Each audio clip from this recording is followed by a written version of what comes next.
Hello and welcome to Take It to School with Dr. Tom Prichard. I am your host, JP John Paz from the Two-Man Power Trip.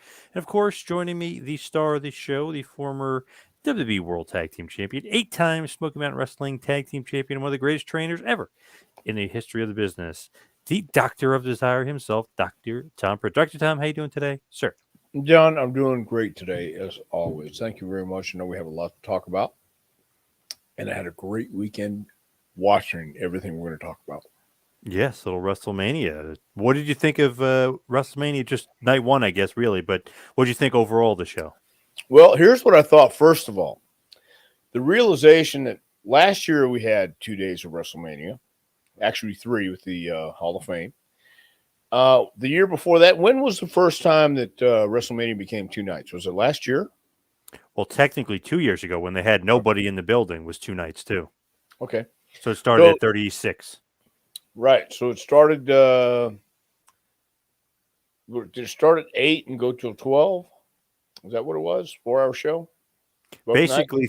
Basically 3.5, almost Okay. 4. Yeah. Yep.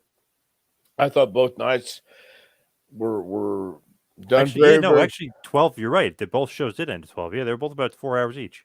Yeah. Yeah.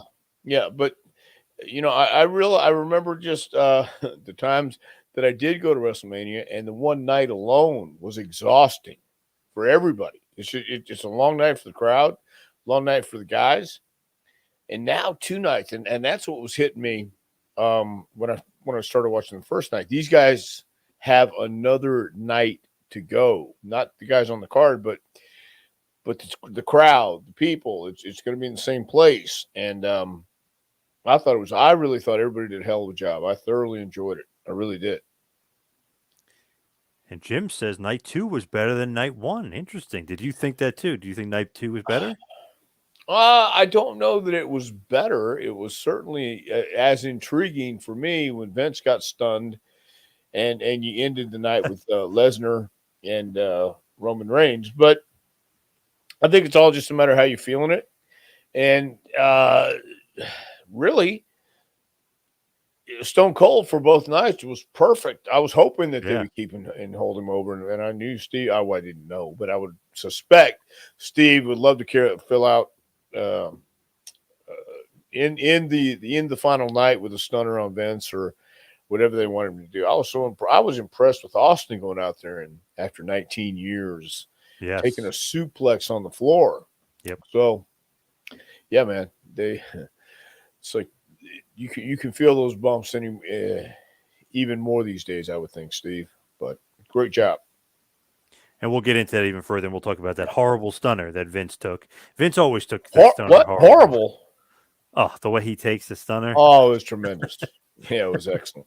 So wait, now that's the way you should take a stunner, boys. But it's good. I guess Mick Foley's son was recording him during Mania, and I guess they posted it. I don't know if you saw it. He literally couldn't stop laughing at Vince. You know, the way he took the stunner. It was great. It had I think it had like 1 million views or something. It was crazy. Yeah, no doubt, no doubt. It should have 1 million views. It should have 2 million views, if you ask me. But yeah. Great job of typical Vince. You know, typical Mm-hmm. Vince. But we'll get into that though. Yeah. Obviously, WrestleMania. They said 77,000 one night, then they said 78,000 the next. Don't know how actually accurate that is, but you know, the building was packed both nights. So I mean, So 73,000 is not more than 93,000, is it? no, nope. Okay, just checking because there was 93 in the Yeah, Silverdome. Silverdome, right? Oh, okay. I counted every seat that night. By the way. Nice. Okay. Oh, Dr. Tom, I want you to come to Toronto and do a seminar. Interesting. All right. What do you think? Toronto? Have you ever been to Toronto? Well, I guess in a while it's been. I've He's been, been yeah, to I just haven't Toronto. been in a Yeah. while. Well, I tell you what, Mike, email me at jpwrestlingacademy@gmail.com and I will let you know what we can do to make that happen. I think last year, whenever it was, the reason we weren't doing Toronto, or the reason I wasn't going to Toronto or going out of the country was they had the quarantines and stuff whenever that was going on, and I don't know. But email me at jpwrestlingacademy@gmail.com. Attention, Dr. Tom. Subject line. There you go, Mike. Yep. Cool. Rob Jones. Thank you, Rob. Nice. What exactly does that mean that Rob just did? That was the arm, like the muscle. Well, I know, but what does that mean? I mean, Like you're flexing, I guess. I don't know. what are you thanking him for flexing? Yeah, I'm thank just you. asking. Fantastic. I just Yeah. want to make sure. Oh, he said he You put has. Mike Clark says he okay. has emailed Do you. it again and say that we've talked on taking you to school. You put that in taking you to school. Put that in the subject line, and I'll There you go. catch it tomorrow. There you go. Oh, okay, thanks. All right, there you go. Cool. Nice. Fantastic. Hey, this live interaction is working pretty good for us so Yeah, far. yeah, I like that. So when obviously WrestleMania happens, they do all the pomp and circumstance. You get the Star Spangled Banner. You get all that nonsense, everything out of the way. The first match, Usos defeated Shinsuke Nakamura and Rick Boogs and retained the SmackDown Tag Team Championship. What do you think about this match? Because obviously Boogs got injured and they had to kind of change gears, but I thought it was headed to a pretty good match up until that point. I did too. I really did too. I've always loved the Usos, and I have come to Nakamura and Boogs have kind of grown on me too. And I thought in the beginning when the Usos got up for the squat that was supposed to be a spot because I thought Boogs went down and then he sold his knee and I thought, oh, what's this kind of a weird spot? Then went outside and sold the knee and I thought, where are they going here? Oh, they just pinned Shinsuke Nakamura.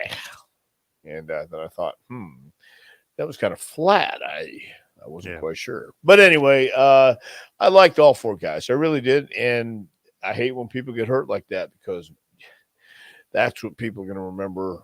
At least that's what, when I say people, the guy who gets hurt, that's what he's going to remember is his WrestleMania flashback or moment or whatever you want to call it. But good match starting out. But again, be ready for the unexpected. And boy, I don't think they expected that. That's for sure. Yeah, definitely not. Boogs is a freak of nature, just strength wise. I mean, I've seen him literally like twirl guys around, throw them around. I guess it's just he was standing there awkwardly, and they both jumped on him kind of at the same time, and I guess it just buckled. Yeah, and that happens. So and it just takes one time. So too bad it happened, especially on that stage. Well, too bad it happened. Period. Wherever you are, you don't want that to happen. And I know, obviously, the Usos dating back to some FCW time, some Yeah. training back in FCW. Great to see those guys being featured right along with Roman Reigns, coming to the ring with him, just getting that rub because they've always had the talent, and now they're getting a chance to reap the benefits, and more power to them, all of them.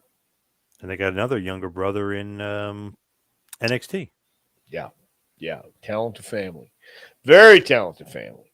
So they're going to keep rocking for years and years to come.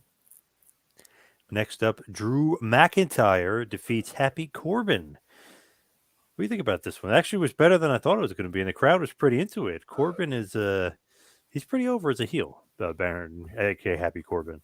I like Happy Corbin. I like Drew McIntyre, and I read something the next day about he did away with an entrance because he wanted to come out, and I don't know if it was save time, whatever it may be.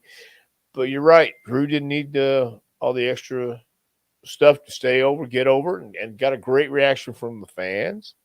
I mean, I was watching Happy Corbin and Madcap Moss over the weekend, and they're one of those teams that will grow on you as well, I think. And two big goofs having fun, and then they kind of they'll be baby faces before too long too, and maybe they already have. Hell, I don't know. But once again, as far as the entertainment part of it, Drew McIntyre, he is a monster. I mean, he is a Scottish psychopath, and I don't know Happy Corbin that well, but I have talked to him a couple times, and it seems like a great guy. Seems like he's having fun with it. I saw some of that storyline come out, and as long as they're making the best of it, that's all you can ask for right now because WrestleMania is what everybody looks towards, and if you can draw 70,000 people on both nights, you're doing something right. And if you can get on that card, then again, you're doing something right. That's what I think. I have a feeling Vince loves those jokes. Those corny jokes that Corbin and Moss always say. Because you said, I remember you told me Vince loved the Lawler joke. So I bet you he loves those jokes. Why not? What's there not to love? I mean, that's what I mean. You got a couple guys who, if they can just keep doing what they're doing and find a way to stay relevant, again, do what you got to do, guys. And he does love those jokes, and you got to look at it as Vince not only loves their jokes, but he loves to get involved. He loves to be having fun at the same time those guys are. So I could just see, I don't know if this is the way it went down, but I could see, Vince having the idea, I'm going to close night 2 with Austin, and then give him the big unification match. And that's what works. At least that's what works for him. So the next matchup, The Miz and Logan Paul, Mr. Celebrity himself, defeat Ray and Dominic Mysterio. And we were kind of saying off air a little bit, Logan Paul's pretty impressive, actually. Yeah, he really, really is. And it just goes to show you that if you have a passion for this, have a passion for anything like this, you can transfer that, you can translate that, let me say this, to the people when you're in the ring. And Manny was in his hometown or his hometown. He wanted to be a babyface in Cleveland, right? And that was why they did the turn at the end. That's what I read too, whenever it came out. I guess it's smart on his part, but I think he understands being a heel. He knows how to be a heel. And he was having fun out there too. You could tell he was having fun out there, doing the frog splash, doing the leapfrog, doing a split in there, and working with guys like Ray and Dominic. Got to be a blast for him too. So once again, having fun with this is a huge, huge part. And when Mike Tyson came on, you could tell he was in heaven, man. He was enjoying his bit every time he came on. And I think boxers and wrestlers both are looking at each other kind of, tilting head saying, wait a minute, what's your special sauce? Well, this is what McDonald's does, and this is what Burger King does. So now we're mixed in here. How do we make this work? And they did it. And I think when somebody sees you having fun out there, like Logan Paul, whether you like him or not, you got to respect the guy for going out there and putting in that kind of performance. Man, he did this one thing to the camera, and I was like, wow, what a pro. He, slowly turned to the camera and gave some, cocky look and, shrugged his shoulders. I was like, wow, this guy's, a natural heel. He knows what he's doing. He found the camera and everything. Like, wow. Well, isn't he an a podcaster or influencer? Yeah, Whatever. What is this called? An influencer thing. So that was his claim to fame. Yep. And so he's making the most out of it. I have no idea what the Pokemon card thing is, but a lot of people obviously do. Yeah. So it doesn't matter what I like. Give your paying customers what they want. Yeah, that's beyond me too, I guess. I mean, he must be a lot younger than me, but I didn't get that. But apparently it's worth $6 million for some reason. So yeah, I don't know if I'd wear it around my neck at that place, but he did and he lived. Yeah. There you go. Yeah. I'm surprised somebody didn't try to steal it, right? Yeah. Well, that's what I mean. They may have. Yeah. You just don't know about it. And his frog splash was great. Like I was saying off air, saying he nails it better than Dominic Mysterio. Yeah. He took it very, very seriously. Yeah, he was a student of the game. He trained like it was a big fight. It was a big fight. He understood 70,000 people, over 70,000 people were going to be in that arena. So you got to give him props, and I do. When guys do that, like celebrities come in, some of them take it seriously, some don't. Like, obviously, everyone at WWE would prefer if the guy went all out, trained, and did all this other stuff. Has you ever had to deal with the celebrity aspect? I know a lot of wrestlers and Vince himself, and even Shane McMahon too. But have you ever trained any celebrities? No. We hello, Eric. The last celebrity part that I was even around, even happened to be not even producing, but just watching the producers producing. was Mayweather and Big Show. Oh wow. Yeah, yeah, and it's like I understand that everybody understands the concepts, especially a guy like Floyd Mayweather. He understood and he understands selling a big time match. He sold the McGregor fight, and went 7 rounds at least, wasn't it 7? I think. And if he would have knocked anybody out in the first round, people paying $10,000 a seat or whatever they paid for their seats would have been really really pissed. One thing you can guarantee about WrestleMania is the results can be done either way, any way you want them to be done. And I think the same thing can be said for boxing. It's entertainment. Anytime you pay a ticket, it's entertainment. And even when something happens like McGregor breaking his ankle at the bell, at the buzzer, whatever it is, that was a perfectly written script that wasn't perfectly written. It just happened. That was a life moment that is storytelling at its finest and a wrestling storyteller story at best, without even realizing it. It wrote itself. And so everybody knows how to sell a fight as if they know how to sell a fight. The guys who get it will do it. And if the guys don't get it and they want to play it straight, whatever, then that's how it's going to play out. But I think Dana White and everybody else who's trying to draw a house appreciates the more colorful characters. And not Jake Paul, RuPaul, what's his name? Hold on, Logan Paul. Sorry. Logan Yeah, Paul. RuPaul. Anyway, he did take it seriously, and he was in shape. He's been in shape. He's having to box these guys. No matter what you think about the performance, no matter what the circumstances may be, you still have to be in shape because you still have to take some punches. You're still going to take some bumps and bruises along the way. So it's not as easy as it looks, even though these guys, you may think, oh, they're pampered and they're superstars and they think they're in somebody else's world. Granted, they are, but Logan Paul adapted very well, if you ask me. So the next match up was the Raw Women's Championship match. Bianca Belair defeated Becky Lynch. What are your thoughts on this one? This was a pretty good match, actually. Bianca Belair is very good. Yeah. Yeah, I thought it was a really good match too, and I like the attitude. I like the walk. Becky Lynch came to the ring.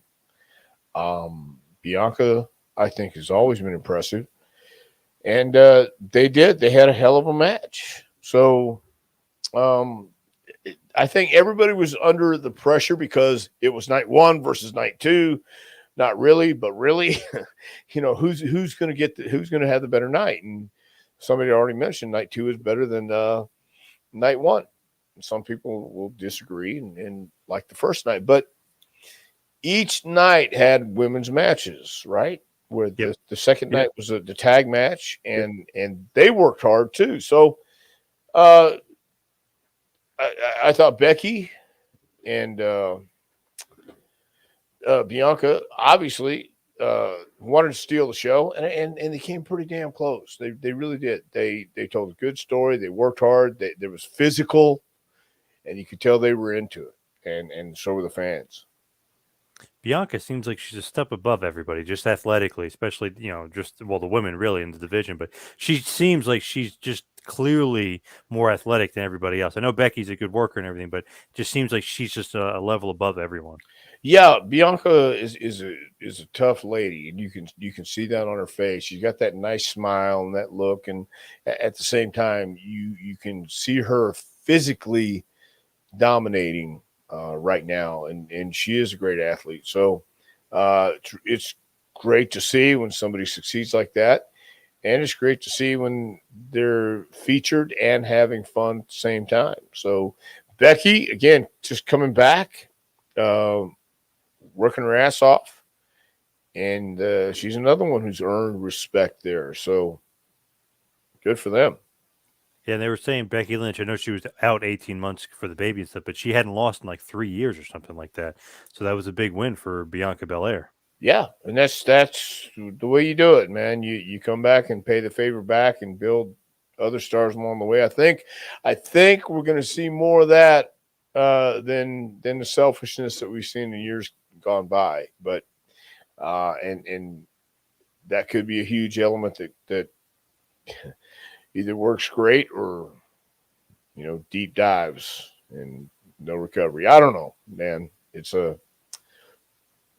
one of those things that it's always been a selfish business, and it's always been something you have to self-promoting business. I meant, and not everybody's going to be on your side, so you have to be on your side and state your case and why you should be the star, and then you have to go back it up. So it's good to see the competition back on the rise and back to where everybody's going to be looking for an advantage one way or another. And they both got big entrances. Becky came out in a nice Escalade, whatever that was, and Bianca Belair had the band out there. So, they were getting the big entrance treatment too. As well they should. It's WrestleMania. Make it as big and if not bigger than it really is. I agree with that 100%. I thought it was great. Great production too.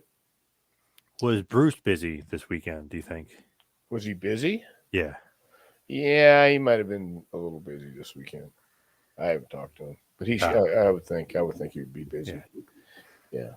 So the next matchup, Seth Rollins is in the ring waiting for his opponent, and we get Cody Rhodes making his re-debut in WWE. He got his AEW music, the way he looked in AEW as far as his ring jacket, everything else.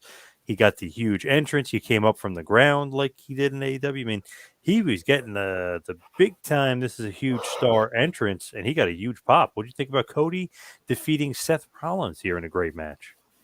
I thought it was a very, very good match, a great match. And, reading the next day, reading all the stuff that Cody was saying, the most complicated contract in wrestling and all these issues and all these, I got a bus and I got all these things. And it's too complicated to talk about, though, but I got to tell you a few things and things like that. I get it. So he's laying the groundwork or the landscape for whatever is about to transpire. It's the way I looked at it. I know he wants to win the WWE title because his dad didn't, and I know they talked about the famous match where Dream, puts the belt on, but it was a count out. Yep.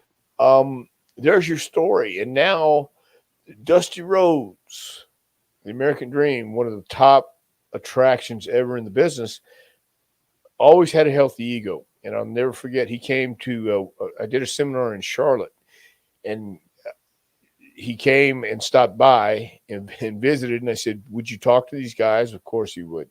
And he explained, he says, my whole career, people looked at me and thought, he got a big ego. Oh, he just cared about himself. He's selfish. Well, you got to have a huge ego. You got to have a performer's ego. And that's what he said. I'll never forget how he said it and when he said it.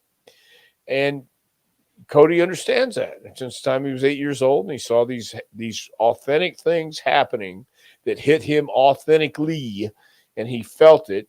Now he's bringing back, and he had the gravitas again to sell it to Vince in his vision, and Vince was open ears, I guess, and whoever else went with him, listened and saw the opportunity here to tell an authentically real father-son story that made sense because Dream still is revered in WWE and at the PC and everywhere, actually, in professional wrestling, and he should be.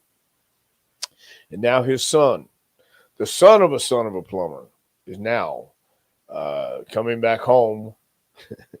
and it just goes to show you, never say never, and hell can always freeze over.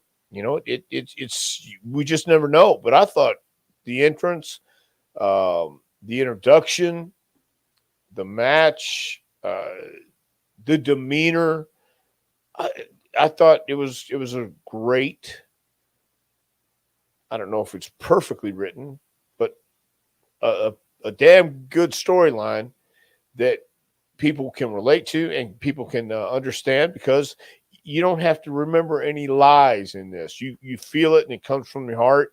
And when you talk from your heart, people can get that too. And I think Cody's good at doing that. He understands. He learned from the best. So great debut. And I'm anxious. I really am anxious to see how this plays out, because you have a lot of other players to move on the chessboard and things like that. And that's when things get interesting again. I truly feel that. And they knew. How could you not know? It would be big news when you steal one of the EVPs from the opposing company that's not really opposition or not really competition. But yet you took one of their vice presidents, and now he's with you again after he swore never again, the evil empire. No, no, no. No. Here you are. So great storyline, great interest, I think. The unpredictability is there. And I'm actually excited about watching how this plays out. And it's interesting. He had the big promo on Raw the following night. It did well ratings wise too in his quarter hour there. He said it was unscripted, and that he had. I know he jokingly around said he hasn't met one of the writers yet, meaning that they haven't been involved with writing stuff for him. So I guess it's just bullet points, and he kind of just which is great. He's able to have kind of a little free reign, which is awesome. Well, yeah, that is awesome, and I think he got that. He earned that again by either promising and then delivering, and having the confidence to sell everybody on this idea. So, yeah, Cody's got his promos down. He does know where he stands, and he does know what to say, and he does know how to say it. So, yeah, I do think this is one of the shining moments of the weekend, and I think Seth did a great job doing his part, being a great opponent for Cody when he came back. So that's why I'm interested to see how it plays out. What happens to everybody involved, and even the ones who aren't involved yet. I mean, it's getting interesting again, and that's going to be a lot of fun, I think, for everybody. It really is. Yeah. Did Dusty talk a lot about how he should have won the title in WWF with that feud with Superstar? Was that brought up ever or no? No, I asked. Seems like a big deal to Cody. No. Well, but Cody was 8 years old when it happened. Dream always wanted to be the world champion. He was the NWA champion, 3 times? So, I mean, he accomplished that goal. He was a world champion, no doubt. But the story, Dream told me the story with the no DQ match. I think it was the first match in the Garden, where Superstar was counted out. And the referee was a boxing referee. They had you remember when they used commission boxing referees who had no clue about wrestling. And this guy's counting, and he doesn't know what to count, doesn't know what to do. And Dream says, "Get the belt." And the referee got the belt, and he pulls it out of the referee's hand, put it on me. So he's just buckling it up. He doesn't know what the hell's going on. Dream gets the picture with George Napolitano, Bill Apter, and all the guys at ringside. And the next day, he said in the paper, it said Dusty Rhodes defeats Superstar Billy Graham's a new WWF champion. And he said he looked over at Vince as he put the belt on, Vince Sr., and he said he gave him that look like, "You son of a..." And Dream said, okay. He got the pictures done, took the belt off, and told the referee, grab it, take it. But no, he never talked about stuff like that. I should have been the champion. He wasn't like that at all, man. I think he was very, very happy with what he did in his career. I love the way Cody phrased it, though. The belt that they stole from my daddy in the Garden, like, he's making it mean something there, that he wants to be the world champion. Because to that extent he truly believes that, and that's great, especially when you believe that's what happened, when you're looking at it from a different angle than everybody else, and at least that's the way I would slant the storyline. So yeah, they stole it from my dad. He worked his heart out just to be the WWF champion, and y'all didn't let it happen. Well, now I'm gonna make it happen or something, whatever the hell he does. So, yeah, I think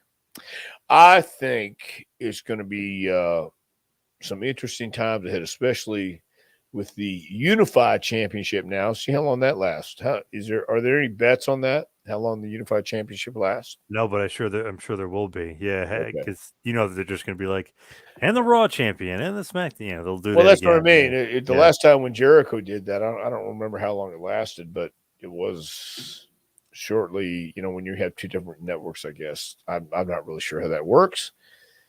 But again, I think things are at least getting mixed up and making different colors in the bowl instead of the same old bland vanilla or chocolate or strawberry. Yes. So there you go. Next up, the SmackDown Women's Championship. Charlotte Flair defeats Ronda. John Whalen says the Queen carried Ronda in this one, but Charlotte beats Ronda Rousey. Yeah, and I looked at Charlotte's face after that match. She was it Matt Burns, or was she scratched up or bruised up pretty good? I don't know. It might have been Matt Burns. Yeah, it did look like she was in a fight. It looked like, for sure. Yeah. Exactly. She was in a fight with a fighter, and there was your authenticity again. And I was intrigued by it's FanDuel who was taking bets on that, was it? One of Was them. it DraftKings, maybe? DraftKings. Yeah. DraftKings. And I'm watching this, and who would bet against Ronda Rousey? Well, some people would. Who would bet against Charlotte? Well, some people would. But the fact that they gave a clean finish, or I guess as clean as you can get,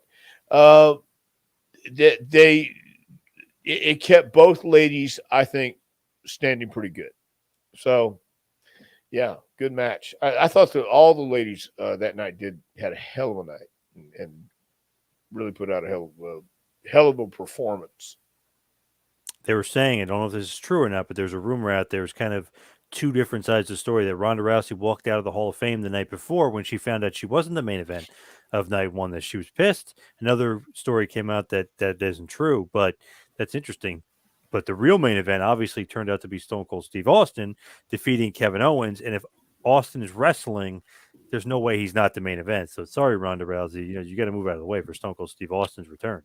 Well, yeah, and I'm sorry if she got upset, but I'm sure she calmed down later on. I mean, She came out and they did do a hell of a performance. So yeah.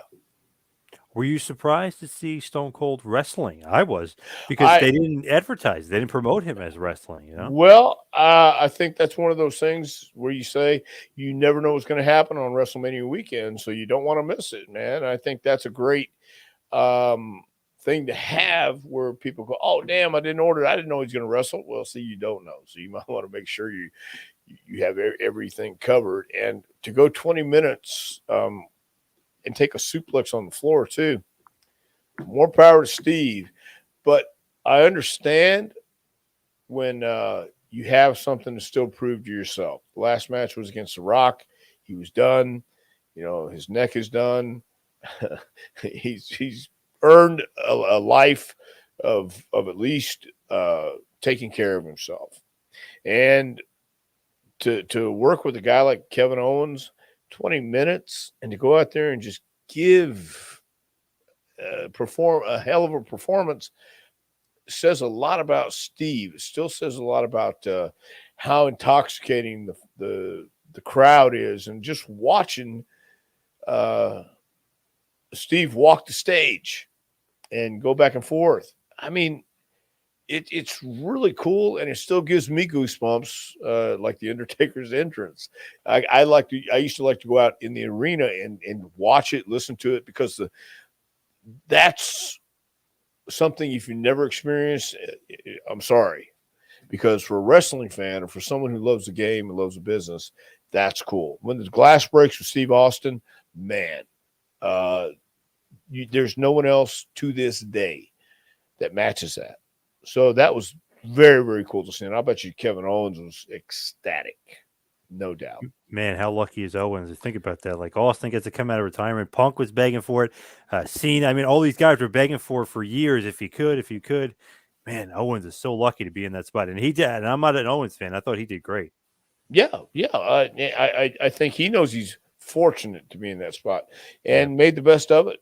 And Stone Cold was having a blast. You could tell. You could look at him and just see he was having a great time. And I'm sure Byron Saxton, beforehand, hey man, please give me a stunner at the end. And he called him in, gave him a stunner. That's really what it's about at the end of the day.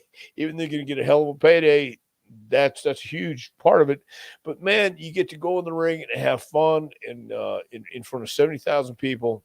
Not too many human beings get to do that. But Byron Saxton's a great guy, and he deserves it. And last time when he did the stuff with Steve at the PC,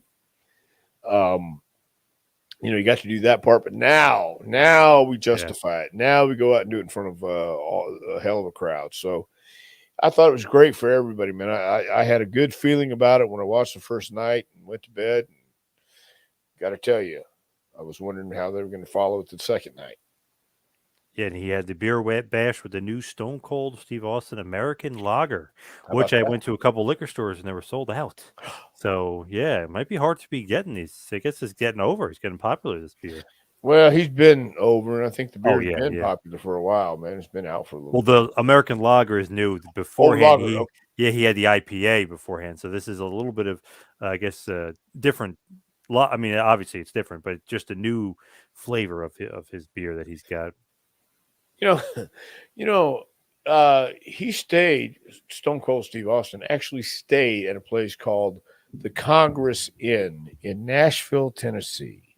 And I'm thinking it was maybe, I don't know, $75 a week, maybe $100 a week.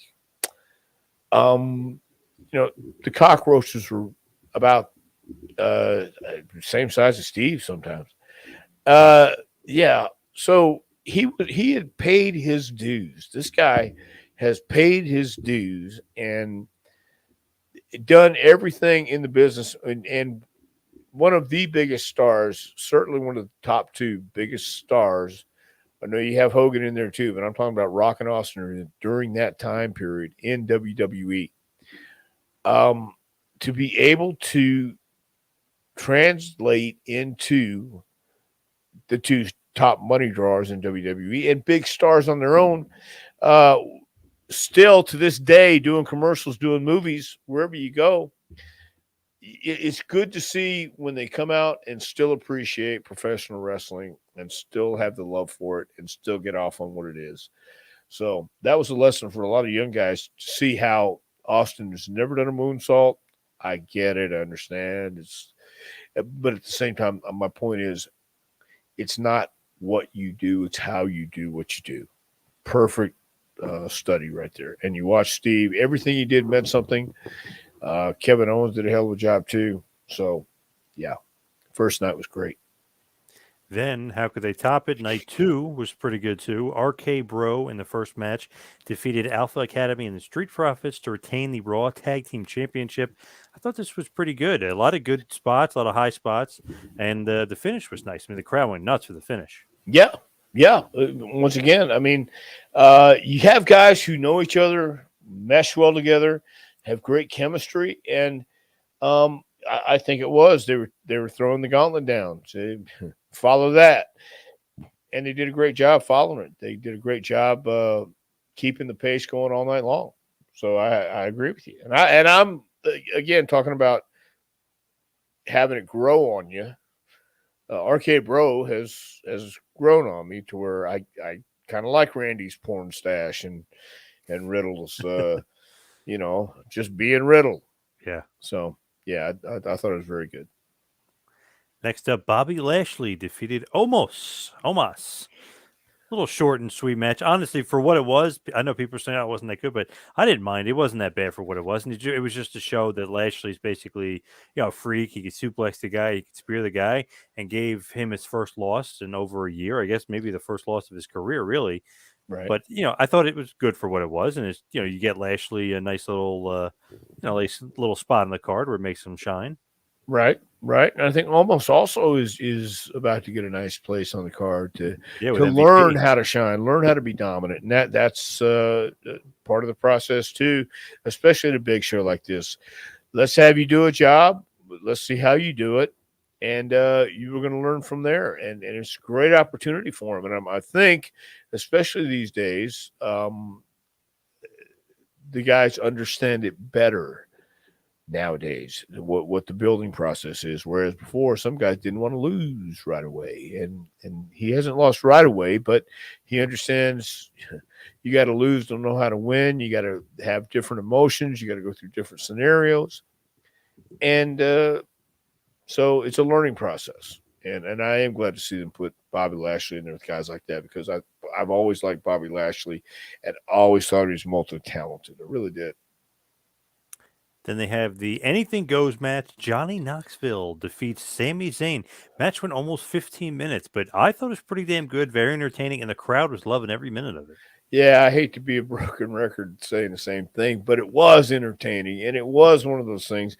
If you know the Jackass movies, then you know what to expect, and I expected that. I didn't know we're going to get a giant hand and the kicking the ball things and everything, but that for what it was, it fit, and um, it had its place on the card. It was WrestleMania, so you're going to do things that are out of the box and have people looking at it going, oh my God, the Jackass guys are on. And then you better give them some time, because if they bought the pay-per-view just for that or haven't subscribed to the Peacock network yet, and I would think some people ordered it just for the Jackass guys. Yeah. So you gotta give them credit. And they, man, Johnny Knoxville is a nut, no doubt about it. But he's actually taking the blows. He's actually going doing the stupid stuff.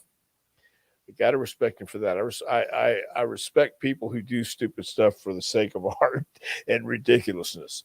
I just did, because the Wee Man slamming Sami Zayn and the other guys. I don't know the whole everybody's name, but I just know that for what their part was to be, they carried it out really, really nicely. Then the Women's Tag Team Championship match. Sasha Banks and Naomi defeated Queen Zelena and Carmella, who were the champions going in, Rhea Ripley and Liv Morgan, and Shayna Baszler and Natalya Neidhart. Yes. Now, let me ask you a question. Mm-hmm. How long has it been since Carmella has been wearing the mask? Probably 6 months or so, maybe a little longer. What brought it on? Did they explain this at all? Did she say she has some makeup on, or so basically she said she's the most beautiful woman in all of WWE, and that she wants to cover her face to make sure she doesn't get hurt in the match or scratched or anything. So she puts the mask to cover her face and guard her face from any sort of injury to the beautiful face of hers. Is basically what she said.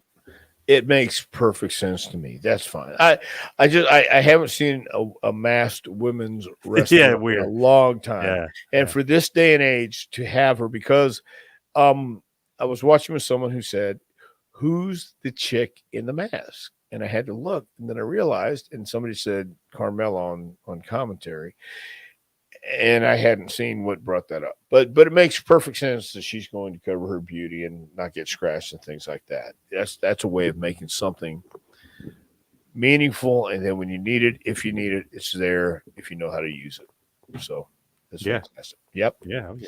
But she was distracted, John, and it didn't bode well for her team. No. Match was pretty good, though. I mean, the crowd was pretty into it, and obviously all the girls really tried hard. They want to do some crazy spots. I thought it was funny. I thought Ripley took some bumps that she maybe shouldn't have because she's so big, but she did anyway. Yeah.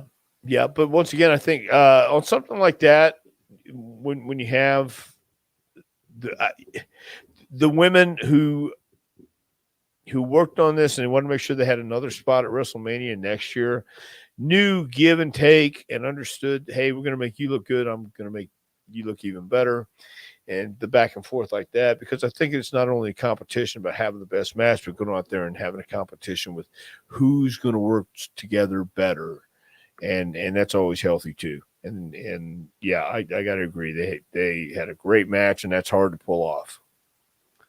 Edge defeated AJ Styles with a little bit of help from Damian Priest. I thought this was a pretty good match. Not great. I almost thought it could rival Cody versus Seth Rollins, but I don't think it got as good as that match got.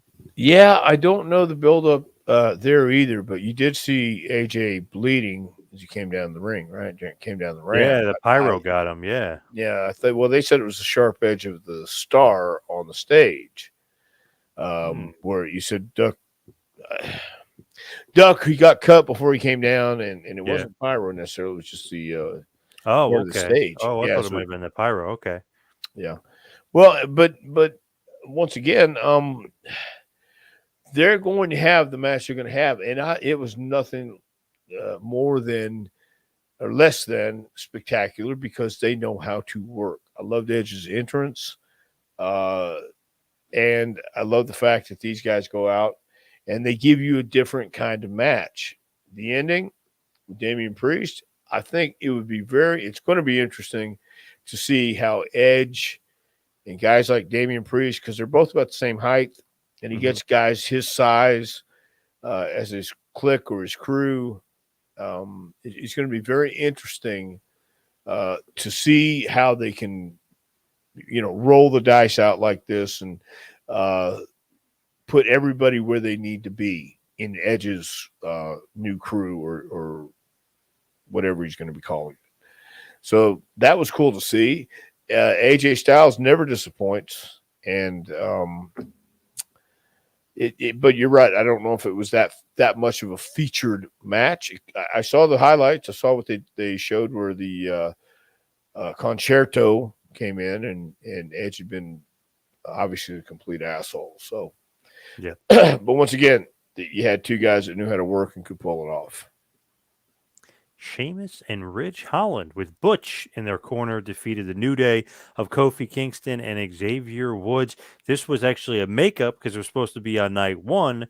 It got cut due to time constraints, so they put it on night two. And you could tell because it's only about a 2-minute basically squash match. And for Sheamus and Ridge Holland to get the win, you could tell they almost rushed it here too because it wasn't in the original plan. And they kind of just, boom, New Day's in there. And it's funny, I thought New Day may win because, the story of Big E breaking his neck and all this other stuff. Right. No, boom, they get squashed and they keep on pushing Sheamus and Ridge. Well, keep the heat on the heels, no doubt. And Yeah. I think Sheamus has become a very good mentor to both of those guys. And I hate to keep repeating myself again, but I'm curious as to where they're going to go with this. And I saw he was Pete Dunne, right? Yeah. Yep. Okay, as Butch. And I was trying to figure out what the story was, and he's just that fighting guy that hard to control, that Spitfire, the guy who's going to be swinging and punching and kicking and all that good stuff. Okay, so how do you make that work? Well, you find a way. You find a way. You think about it. You talk about it. You study and come up with some good ideas. So they got a lot of good talent right there. Still, good talent that's been around for a while and keeps reinventing themselves to where people care again or care even more, I think. And I think I like Sheamus' style, and I like what he's doing with these guys. Next up, Pat McAfee, the announcer, defeats Austin Theory. Pretty good match. Pat McAfee is pretty damn athletic. I remember seeing his match with Adam Cole in NXT, and I was more impressed with him than Adam Cole in the match. Yeah. And I know he's Rip Rogers trained, and he takes it very seriously, and he's a great athlete. Despite being a punter, he's a great athlete. I was pleasantly surprised with this match. I was too. I really was too. And you got to give it to Pat because he is a fan, and he did train down with Rip Rogers, and anybody who's trained with Rip Rogers knows the system, knows the style, knows what you're getting into. And if you don't know what you're getting into, you find out pretty damn quick. So, and I can appreciate that style of coaching, and I think so can Pat McAfee. So yeah, he took it seriously, very seriously, and appreciated the fact that he was on WrestleMania. I think he was grateful, and it showed. So yeah, they did a hell of a job. Then after that, Vince McMahon, Mr. McMahon himself, who's at ringside with Austin Theory, his protege, if you will, he comes in. Pat McAfee challenges him to a match, and Mr. McMahon ends up, of course, by cheating. But Mr. McMahon in WrestleMania ends up getting a win over Pat McAfee. Again, they didn't promote that Vince was going to wrestle. Maybe they should have. No. I think it worked better. No, I think it worked better this way because it is that unpredictability, that element of surprise, and oh my God, guess what we got to see? And so next year maybe, or the next, or subsequent.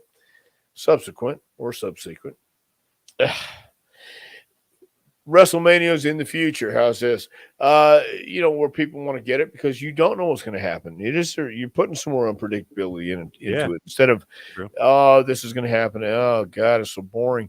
And so now, here comes Vince, beats Pat McAfee, and now he's going to get his ass kicked by Stone Cold Steve Austin and those lucky 70,000 plus people We're there to personally witness it, and you need to get your tickets early next year too. So, Yeah, it's one of the things too. If you're there, you're loving it because Austin goes back out, another big pop, another yeah, beer bash, beats up Austin Theory, who took a great stunner, followed by what we were kind of saying before, an absolutely terrible stunner by Vince. Not Austin's fault, obviously Vince's fault. And then it's yeah, just funny that then Pat McAfee gets a stunner, but which was great. And then he kept drinking yeah. and spitting out the beer after the stunner. But those two were great, and then Vince's stunner not so much. But the fact that it was Vince and the fact that he didn't take a great stunner, even to me, colors it in better. It really, really does, because Vince is not going to be that athletic guy that can take that big bump. But he is Vince, and there's only one Vince, and everybody knows that. And as horrible as it might have looked, he still got him, and they still got their pop. So, man, I thought it was great. I really did. I'm not looking at the aesthetics as much as I am as the vibe when he took it, and the people in the arena that they popped, and that's what you're going after. And even Steve was just laughing, going, "That motherfucker," and hitting on the beer on the corner. So, yeah. So Good I thought, moment. yeah, I thought it was a very good Stand by moment, very Theory, good WrestleMania moment. Yes. perfect WrestleMania moment, really. And then obviously the beer bash again. But of course, the crowd was super into Austin and surprised he came out for night two because they thought night one was it. So Right. they got it, he got an even bigger pop. It was just really, really good stuff there with Vince and Austin.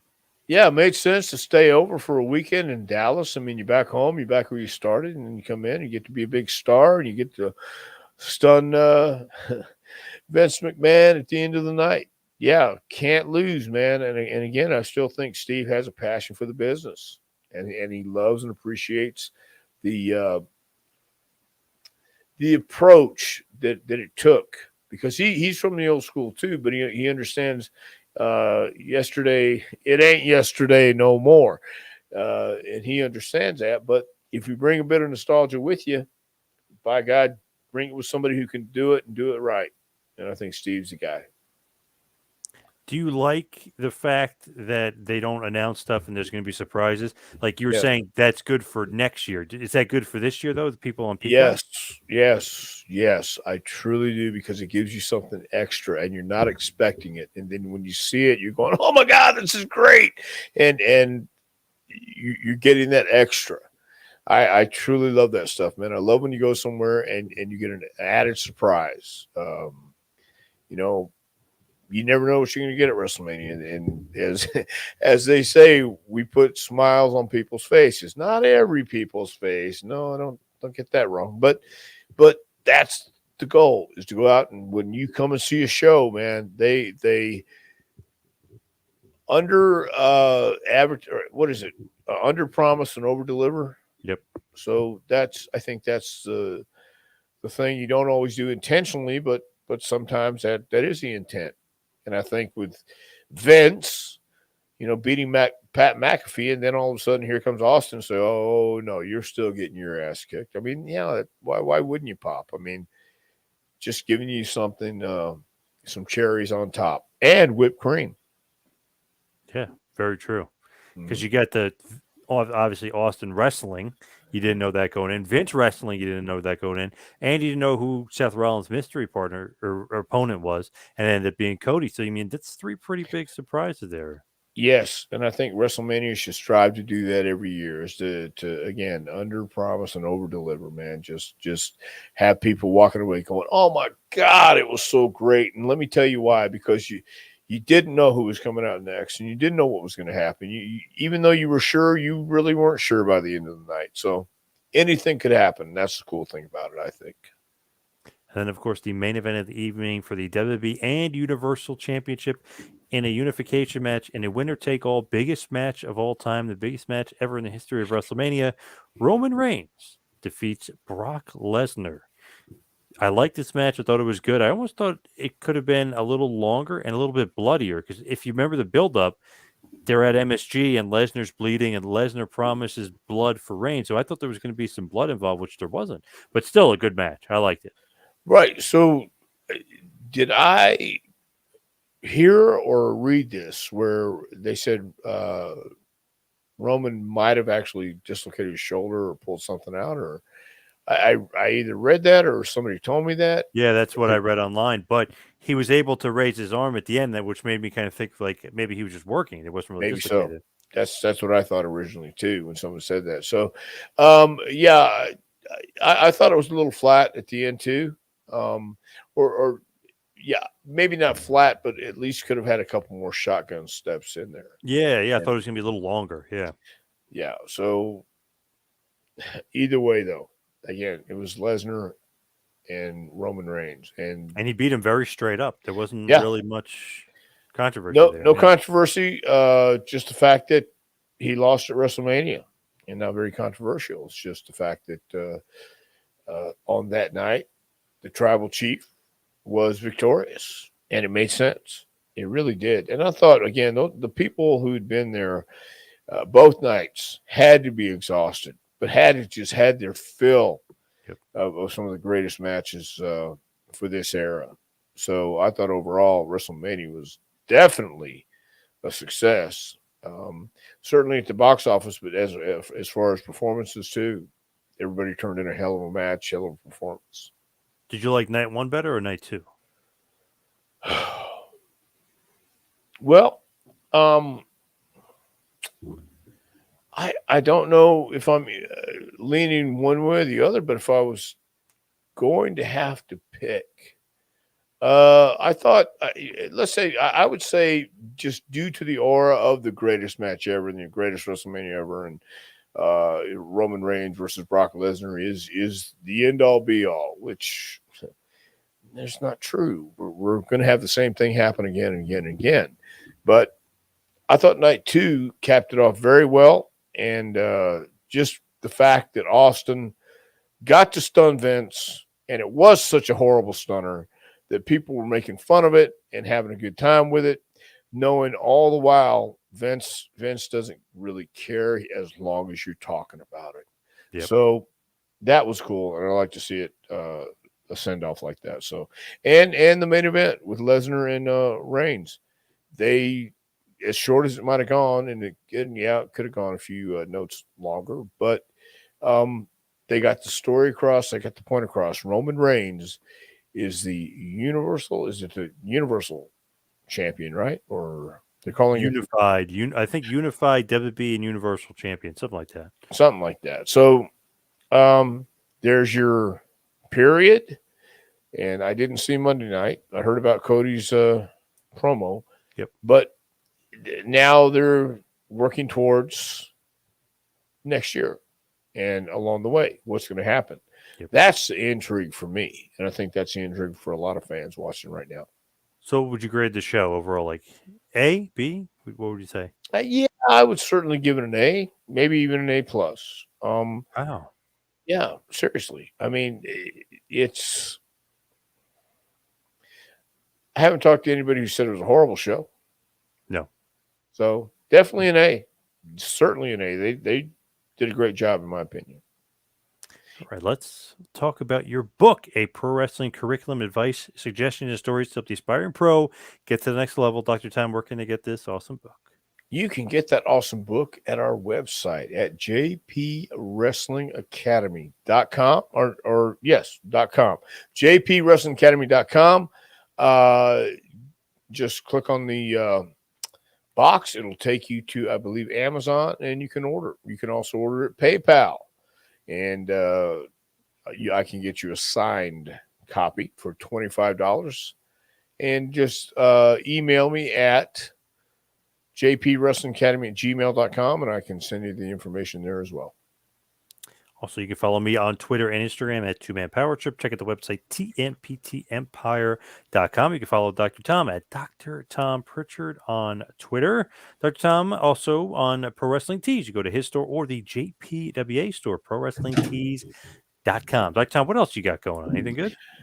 Well, we are in our first week of JPWA Spring 2022. So we will be finishing up Friday in Sweetwater, Tennessee with Joe Kazana Promotions.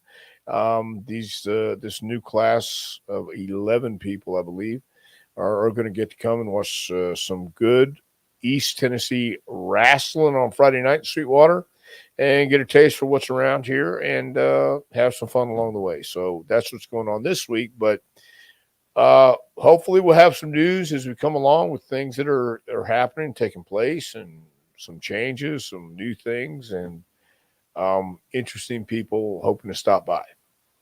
Nice. Great stuff, as always, Dr. Tom. I'd like to thank you. I'd like to thank everybody for listening and watching and sending in some questions.